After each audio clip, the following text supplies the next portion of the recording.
मेरे प्यारे बच्चों, कैसे हो आप सब। मुझे उम्मीद है आप एकदम से जबरदस्त होंगे और 2025 के अंदर जो आपका बोर्ड एग्जाम होने के लिए जा रहा है उसके लिए आप जबरदस्त मेहनत कर रहे होंगे। मैं बात आपसे कहना चाहता हूं, देखिए 2025 के अंदर जो आप एग्जाम देने के लिए जा रहे हैं वो केवल आपके अकेले का एग्जाम नहीं है, वो आपके माता पिता का भी एग्जाम है। पूछो कैसे। देखिए आपका 2025 के अंदर जो एग्जाम होगा उसमें जो नंबर आएंगे ना, आपकी जो सफलता उन नंबरों के आकलन पर आंकी जाएगी। ठीक है, तो आपके जो माता पिता है ना वो पहले से उम्मीद लगा के बैठे हैं कि 2025 के अंदर जो मेरा बच्चा बोर्ड एग्जाम देने के लिए जा रहा है वो पास करके दिखाएगा, अच्छी परसेंटेज हासिल करके दिखाएगा। क्योंकि जब आप पास होते हो, अपनी अच्छी परसेंटेज हासिल करते हो, तो इसमें आपके माता पिता का बहुत नाम होता है और हर माता पिता चाहता है कि मेरा बच्चा मेरा नाम करे। तो मेरे प्यारे बच्चों, आपको केवल अपने लिए ही अच्छे से तैयारी नहीं करनी है, बल्कि अपने माता पिता के सपनों को पूरा करने के लिए, उनका नाम करने के लिए बोर्ड एग्जाम की अच्छे से तैयारी करनी है। बोर्ड एग्जाम बहुत बड़ा रोल प्ले करता है आपकी स्टडी के अंदर और आपकी लाइफ में। तो मेरे प्यारे बच्चों, बोर्ड एग्जाम के बारे में बात करूं तो मैंने आपसे कहा था कि इंग्लिश का जो पेपर है जो कि आपकी परसेंटेज को काफी ज्यादा गिराता है, इसको अच्छा बनाने के लिए आपका इंग्लिश का पेपर बहुत बेहतर जाए, अच्छे नंबर आप हासिल करो, उसके लिए मैं लगातार आपके लिए वीडियो ला रहा हूं। जो इंग्लिश का जो ग्रामर वाला पार्ट है उसको मैं आपके लिए कंप्लीट करवाऊंगा। अभी तक हमने आर्टिकल्स के बारे में 2 वीडियो इस चैनल पर, इस फेसबुक पेज पर अपलोड कर दी है, उनको जरूर देखिएगा अभी तक नहीं देखे तो।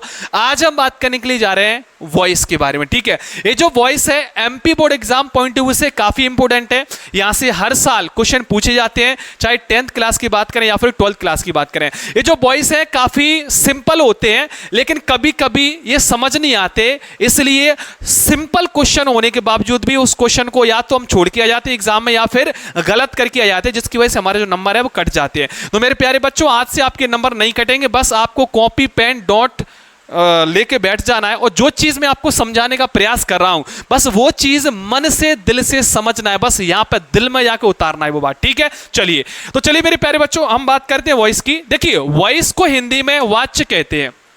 वॉइस को हिंदी में क्या कहते हैं? वाच्य कहते हैं। ये एक्चुअली में 2 प्रकार के होते हैं, एक होता है एक्टिव वॉइस, दूसरा होता है पैसिव वॉइस। ठीक है, पहले हम बात करते हैं एक्टिव वॉइस की। लेकिन मेरे प्यारे बच्चों, एक्टिव वॉइस को समझाने से पहले मैं आपको याद दिलाना चाहता हूं आपके टेंसेस के बारे में। क्या आपने टेंस पढ़ा है? आपने स्कूल या फिर कोचिंग्स के अंदर टेंस जरूर पढ़ा होगा। टेंस को हिंदी में क्या कहते हैं? काल। वहां पर आपने सब्जेक्ट नाम की चीज सुनी होगी। सब्जेक्ट को हिंदी में क्या कहते हैं? कर्ता कहते हैं। एक्चुअली में ये सब्जेक्ट होता है वो किसी भी सेंटेंस के अंदर किसकी भूमिका निभाता है? ये काम करने वाले की भूमिका निभाता है, यानी कि काम करने वाले को हम कर्ता कहते हैं, जो एक्टिवली काम करता है उसको हम सब्जेक्ट कहते हैं। यदि मैं बात करूं यहां पे एक सेंटेंस की, मैंने यहां पे एक सेंटेंस लिख दिया, ही राइट्स अ, इसको हटा देता हूं मैं, ही राइट्स अ लेटर। मैं यहां पे एक सेंटेंस लिख दिया, ही राइट्स अ लेटर, वह एक पत्र लिखता है। ठीक है, तो यहां पे जो पत्र लिखने वाला कौन है? ये है। यहां पे पत्र लिखने वाला कौन है? यहां पे ही है। तो ही मेरे प्यारे बच्चों यहां पे क्या हो जाएगा? ही यहां पे सब्जेक्ट हो जाएगा। देखिए पत्र लिखने वाला कौन है? यहां पे सब्जेक्ट है। यहां पे सब्जेक्ट ही है जो कि पत्र लिखने की भूमिका निभा रहा है। काम किसका हो रहा है? यहां पे पत्र लिखने का हो रहा है। कौन कर रहा है? सब्जेक्ट। तो सब्जेक्ट जिस सेंटेंस में मेन होता है उसी सेंटेंस को हम एक्टिव वॉइस कहते हैं। क्या कहते हैं? Active voice. तो अभी तक आपने जो भी टेंसेस पढ़े थे, प्रेजेंट, पास्ट, फ्यूचर, उसके जो भी आपने कंटिन्यूस, इंडेफिनिट, परफेक्ट कंटिन्यूस, जो भी आपने वो उसके छोटे छोटे जो पार्ट्स पढ़े हैं वो सारे के सारे एक्टिव वॉइस होते हैं। क्या होते हैं? Active voice. मैं एक और एग्जांपल के माध्यम से समझाना चाहता हूं। जैसे कि ये तो मैंने प्रेजेंट इंडेफिनिट में लिख दिया, अब आपने पास्ट इंडेफिनिट के काफी सारे सेंटेंस पढ़े होंगे। जैसे कि पास्ट इंडेफिनिट का कोई सेंटेंस लिखता हूं, शी रोट अ लेटर। मैंने यहां पे पास्ट इंडेफिनिट का एक सेंटेंस लिख दिया है, सी रोट अ लेटर, उसने एक पत्र लिखा। तो यहाँ पे जो पत्र लिखने वाला है वो कौन है, ये है। यहाँ पे पत्र लिखने वाला, ये जो पत्र है वो कौन लिख रहा है, ये लिख रहा है। तो ये यहाँ पे कौन हो जाएगा, सब्जेक्ट हो जाएगा। तो सब्जेक्ट से ही शुरुआत किसी भी सेंटेंस की होती है, उस सेंटेंस को हम एक्टिव वॉइस कहते हैं। यानी कि जो भी सेंटेंसेस की शुरुआत सब्जेक्ट से हो रही है तो उसको हम क्या कहेंगे, एक्टिव वॉइस कहेंगे। इसलिए एक्टिव वॉइस का जो स्ट्रक्चर है वो कुछ इस प्रकार होता है। मैं आपको यहाँ पे एक बॉक्स में एक्टिव वॉइस का स्ट्रक्चर बनाकर दिखाता हूं। मेरे प्यारे बच्चों, एक्टिव वॉइस में सबसे मेन कौन होता है, सब्जेक्ट होता है, इसलिए सब्जेक्ट इसमें पहले आता है। उसके बाद हेल्पिंग वर्ब होता है, मेन वर्ब होता है, उसके बाद ऑब्जेक्ट होता है। देखिए यहाँ पे इसके स्ट्रक्चर में ये किसका स्ट्रक्चर है, एक्टिव वॉइस का स्ट्रक्चर। एक एक चीज यहाँ पे नोट डाउन कर दी जाइएगा और एक एक चीज यहाँ पे समझते जाइएगा। देखिए ये जो यहाँ पे स्ट्रक्चर लिखवाया मैंने वो किसका लिखवाया है, सब एक्टिव वॉइस का लिखवाया है। इसमें सबसे पहले कौन आया हुआ है, सब्जेक्ट आया है। क्यों आया है, क्योंकि इसमें मुख्य भूमिका जो निभा रहा है वो सब्जेक्ट निभा रहा है। इस बात का ध्यान रखना, जितने भी जो एक्टिव वॉइस के सेंटेंस आएंगे उनमें सबसे पहले कौन आएगा, सब्जेक्ट आएगा, क्योंकि इसके बिना कोई काम नहीं चलेगा। हम यूं भी कह सकते हैं कि एक्टिव वॉइस सब्जेक्ट के बिना नहीं बनते।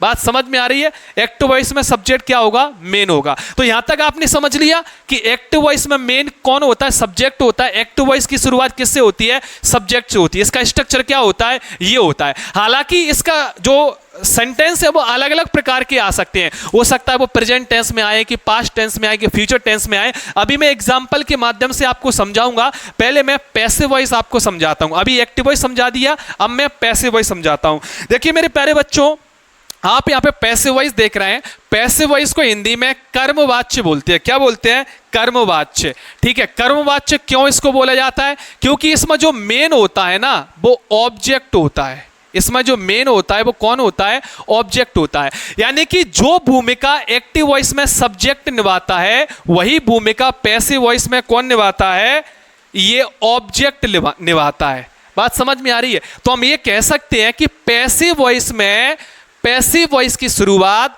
ऑब्जेक्ट से होती है, क्योंकि पैसिव वॉइस में मुख्य भूमिका कौन निभाता है, ऑब्जेक्ट निभाता है। ठीक है, तो यहां पे ऑब्जेक्ट लास्ट में आता है, सब्जेक्ट पहले आता है, क्योंकि सब्जेक्ट इसमें मुख्य भूमिका निभाता है।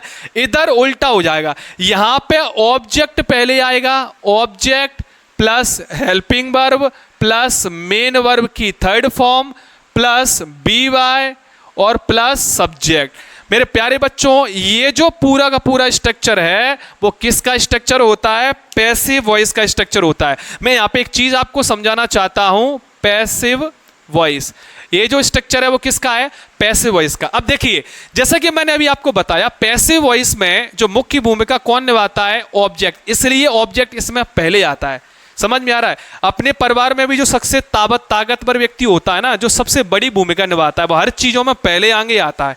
बात समझ में आ रहा है। तो इसमें पहले आगे कौन आ रहा है, ऑब्जेक्ट, क्योंकि ऑब्जेक्ट इसमें मुख्य भूमिका निभा रहा है। इसमें पहले आगे कौन आ रहा है, सब्जेक्ट, क्योंकि सब्जेक्ट एक्टिव वॉइस में पहले भूमिका निभाता है। बात समझ में आ रही है। तो इसमें ऑब्जेक्ट, यानी कि ऑब्जेक्ट के बिना कोई भी पैसिव वॉइस नहीं बनता। बात आपको समझ में आई कि नहीं, ठीक है।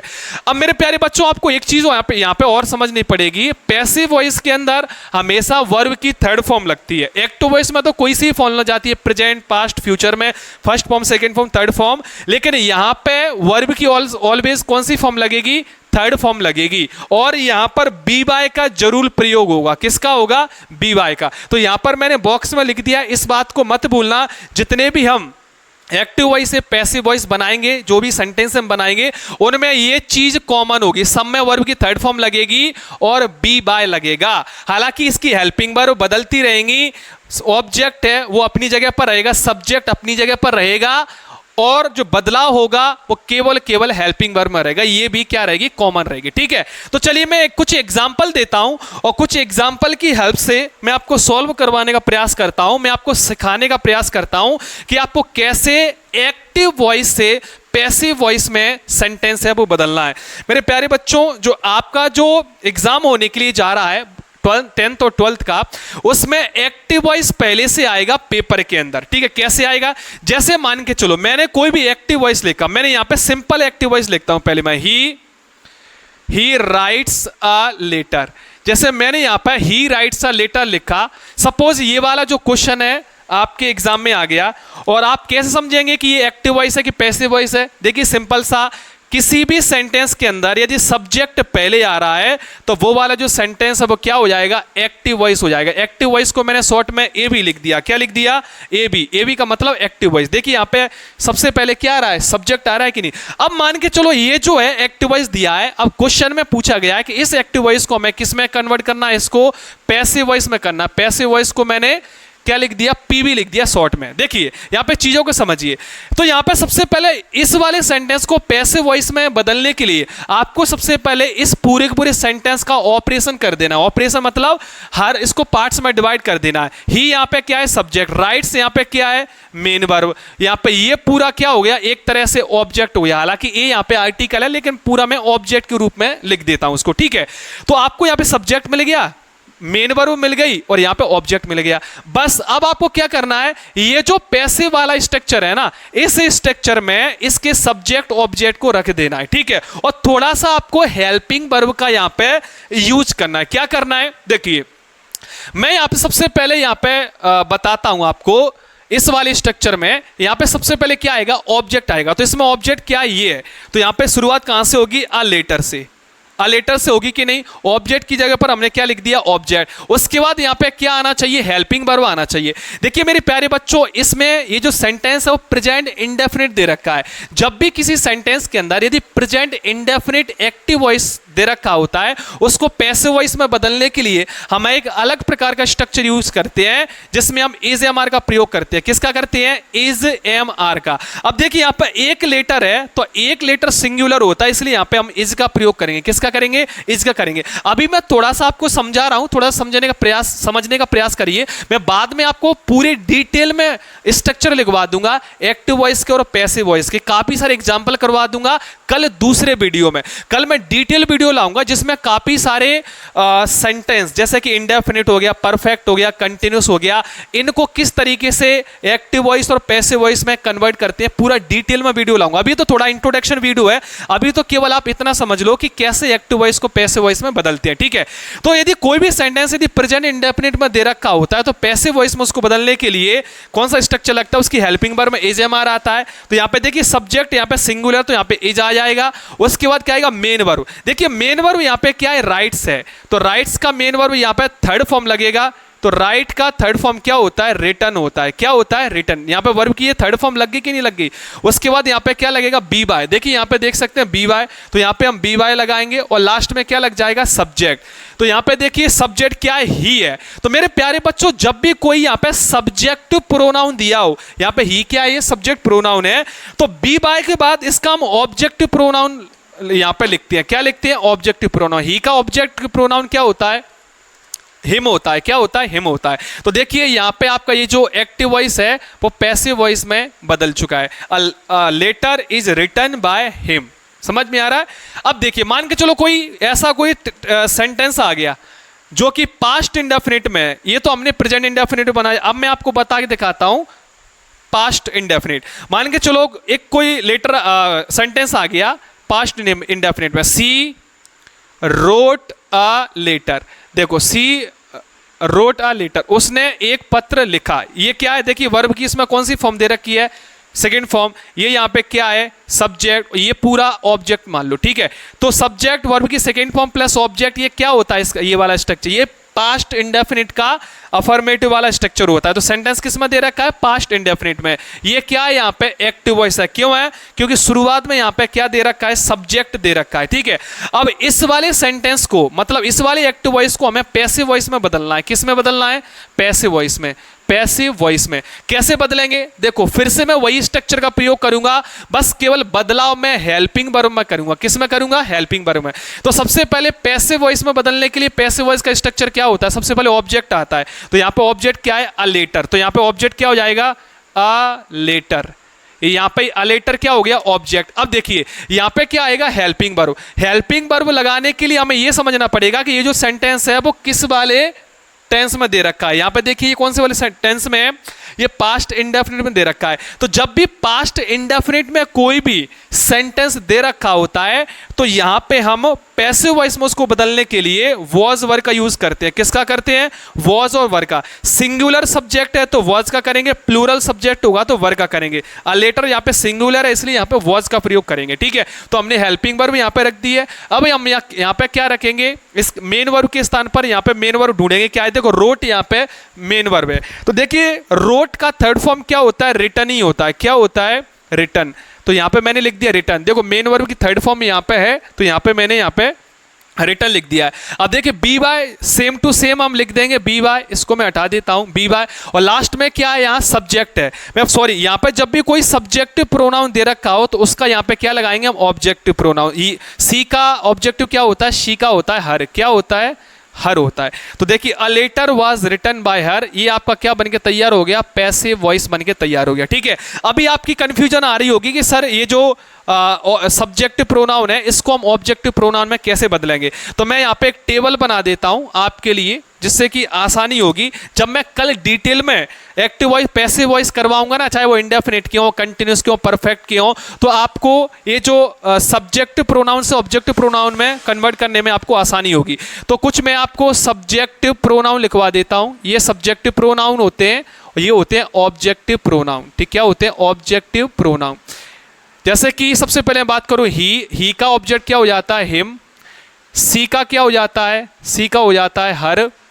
दे का क्या हो जाता है? दे का हो जाता है देम। आई का हो जाएगा मी। उसके बाद में इट का हो जाएगा इटी। उसके बाद यू का हो जाएगा यू। हो गया सारा लगभग, मुझे लगता है इतने ही होते हैं, और थोड़ा सा आप अपने हिसाब से देख लेना, ठीक है। मैंने इतने लिखवा दिए, ठीक है। तो ये सब्जेक्टिव प्रोनाउन हमेशा सब्जेक्ट के स्थान पर काम करेंगे। ये जो ऑब्जेक्टिव प्रोनाउन है ये जब हम पैसिव वॉइस बनाएंगे तो बी बाय के बाद यहाँ पे लगेंगे, ये बी बाय के बाद ये सारे लगेंगे, ठीक है। यदि सब्जेक्ट में दे रखा है तो यहाँ पे हिम लगेगा, ठीक है। यदि सी सब्जेक्ट में दे रखा है तो हर लगेगा। दे रखा है देम। आई दे रखा है तो मी। इट का इट। यू का यू, ठीक है। तो ये यहाँ पे क्लियर आपको समझ में आ गया होगा। चलिए अब मैं एक और क्वेश्चन करवा देता हूं। मैंने प्रेजेंट इंडेफिनिट और पास्ट इंडेफिनिट का तो आपको करवा दिया, मैं आपको करवाता हूं एक फ्यूचर इंडेफिनिट का क्वेश्चन। बाद में मैं डिटेलिंग पर जाऊंगा, ठीक है। चलिए एक मैं आपको फ्यूचर इंडेफिनिट का क्वेश्चन करवाता हूं। मेरे प्यारे बच्चों एक एक चीज गौर से समझिए, कोई चीज नहीं समझ में आए ना तो मुझे कमेंट करके बता दीजिएगा, ठीक है। मैं आपका सॉल्व करने का प्रयास करूंगा वही वाली प्रॉब्लम। तो मैं कोई भी एक सेंटेंस लिखता हूं जो कि फ्यूचर इंडेफिनिट का, जैसे मैंने यहां पे लिख दिया है सी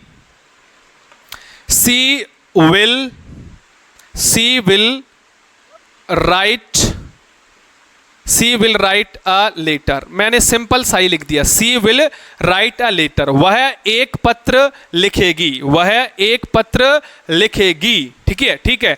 अब देखो यहाँ पे सब्जेक्ट मेन है कि नहीं, तो दिया गया सेंटेंस क्या है? एक्टिव वॉइस है कि पैसिव वॉइस है? सिंपल सी बात है, ये क्या है? एक्टिव वॉइस है, क्योंकि सब्जेक्ट इसमें मेन है, पहले यहां सब्जेक्ट लगा हुआ है। अब इसको हमें किस में कन्वर्ट करना है? पैसिव वॉइस में करना है, ठीक है। तो इसका हमें क्या बनाना है? Passive voice. कैसे बनाएंगे भाई? हम सबसे पहले इसका हम ऑपरेशन करेंगे, इसमें ढूंढेंगे सब्जेक्ट। तो ये हो गया सब्जेक्ट, ये यहाँ पे क्या हो गया? मेन वर्ब, और ये पूरा मान के चलो ऑब्जेक्ट है, ठीक है। तो पैसिव वॉइस में स्ट्रक्चर यही लगेगा, बस हेल्पिंग वर्ब में परिवर्तन होता चला जाएगा, ठीक है। अब देखिए सबसे पहले क्या आएगा? पैसिव वॉइस बनाने के लिए इसका ऑब्जेक्ट है वो पहले आएगा। तो देखिए स्ट्रक्चर में हम ऑब्जेक्ट रखेंगे सबसे पहले पैसिव वॉइस के स्ट्रक्चर में। तो मैंने यहां पे लिख दिया क्या? अ लेटर लिख दिया कि नहीं। अब यहां पे हेल्पिंग वर्ब आए। देखिए मेरे प्यारे बच्चों जब भी फ्यूचर इंडेफिनिट दे रखा होता है तो वहां पे बी लग जाता है, सेम टू सेम रहेगा। विल का विल, इसमें क्या आ जाएगा? वी साथ में जरूर आ जाएगा, बी, ठीक है। ये यहाँ पे हेल्पिंग वर्ब का काम करता है। इसके स्ट्रक्चर में आपको लिखवा दूंगा, प्रेजेंट के, पास्ट के, फ्यूचर के, परफेक्ट के, सबके लिखवा दूंगा, बस कल लिखवाऊंगा। अभी फिलहाल केवल आप समझो यहाँ पे। तो यहाँ पे क्या आ जाएगा? हेल्पिंग वर्ब के रूप में विल भी आ जाएगा। उसके बाद देखिए मेन वर्ब क्या है यहाँ पे? राइट। तो इसकी थर्ड फॉर्म लगनी है, क्योंकि मैंने आपको बताया था ऑलवेज पैसिव वॉइस में मेन वर्ब की कौन सी फॉर्म लगती है? थर्ड फॉर्म लगती है। तो यहाँ पे क्या हो जाएगा? रिटर्न। उसके बाद बी वाई लगेगा ही लगेगा, क्योंकि स्ट्रक्चर में है। अब देखिए वहां पे सब्जेक्टिव जो प्रोनाउन है, यहाँ पे सब्जेक्टिव प्रोनाउन, ये यहाँ पे ऑब्जेक्टिव फॉर्म लगता है। इसका कौन सा लगता है? ऑब्जेक्टिव। तो सी का क्या हो जाएगा? यहाँ पे हर हो जाएगा। क्या हो जाएगा? सी का हर। तो आपका पैसिव वॉइस बन के तैयार है, a letter will be written by her. बात समझ में आई? तो मेरे प्यारे बच्चों, ये था सिंपल सा ट्रेलर। कल मैं आपको डिटेल में एक्टिव वॉइस और पैसिव वॉइस का वीडियो बना के दिखाऊंगा। उसमें काफी सारे क्वेश्चंस है, वो मैं सॉल्व करवा के दिखाऊंगा। उसमें डिटेलिंग होगी हर चीज की, जैसे प्रेजेंट इंडेफिनिट का स्ट्रक्चर्स, पास्ट इंडेफिनिट का स्ट्रक्चर्स, फ्यूचर इंडेफिनिट का स्ट्रक्चर्स और प्रेजेंट जो परफेक्ट है उसका स्ट्रक्चर। जितने भी हमारे टेंसेस होते हैं अलग अलग प्रकार के, उनके किस प्रकार एक्टिव वॉइस के स्ट्रक्चर होते हैं, किस प्रकार पैसिव वॉइस के स्ट्रक्चर होते हैं, वो मैं डिटेल में आपको दिखाऊंगा। क्योंकि हो सकता है हमारा जो क्वेश्चन एग्जाम के अंदर पास्ट परफेक्ट से आ जाए। यदि पास्ट परफेक्ट से कोई स्ट्रक्चर कोई सेंटेंस आता है तो उसको आपको कैसे सॉल्व करना है, उसके लिए आपको सीखना पड़ेगा कि पास्ट जो परफेक्ट वाला एक्टिव स्ट्रक्चर होता है, एक्टिव वॉइस होता है, उसको पैसिव वॉइस में कन्वर्ट करने के लिए कुछ विशेष प्रकार के स्ट्रक्चर की जरूरत होती है, जो कि मैं कल आपको बताऊंगा। मेरे प्यारे बच्चों, किसी प्रकार की कोई दिक्कत है इस वीडियो कमेंट बॉक्स में जरूर लिखिएगा। अभी आप किस टॉपिक पर वीडियो चाहते हैं जरूर मुझे वीडियो कमेंट बॉक्स में जरूर बताइए। वीडियो आपको कैसे लग रहे हैं इस वीडियो के कमेंट बॉक्स में जरूर बताइए। इस वीडियो को लाइक। जय हिंद।